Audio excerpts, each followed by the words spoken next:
जय श्री राम दोस्तों, कैसे हैं आप लोग।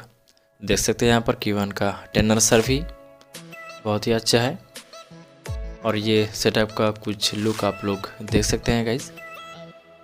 तो गाइज इस सेटअप में हम लोग यूज़ कर रहे हैं यहाँ पर स्ट्रेंजर का 4K देख सकते हैं यहाँ पर,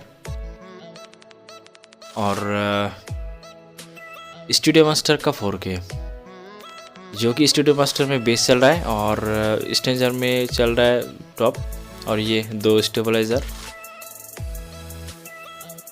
काफ़ी अच्छा बज रहा था सेटअप, मीट के साथ साथ भेज भी आ रहा था। भाई का सेटअप है अच्छा तो बजेगा ही। और ये 512 DMX और ये हमारा SM6 स्ट्रेंजर की 6 चैनल वाला मिक्सचर जो कि बहुत ही अच्छा है। और गाइज आप लोग हेडफोन लगा लीजिए, सुनते हैं फिर साउंड टेस्टिंग। और एक बात गाइज, ये जो सेटअप है आप लोग देख सकते हैं ये बहुत ही पुराना हो चुका है।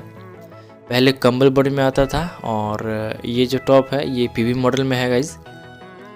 सभी स्पीकर यहाँ पर कीवन का है जो कि भाई कीवन लवर है, इसलिए सभी प्रोडक्ट कीवन का यूज़ करते हैं।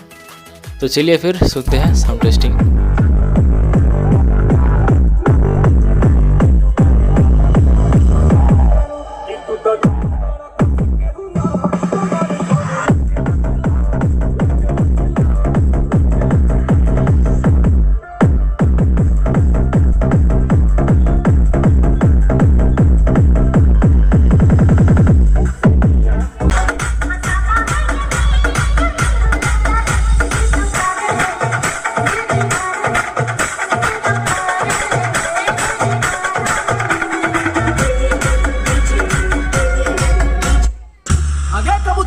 तनी कमरिया हिला के यही नहीं, अभी और सुनिए।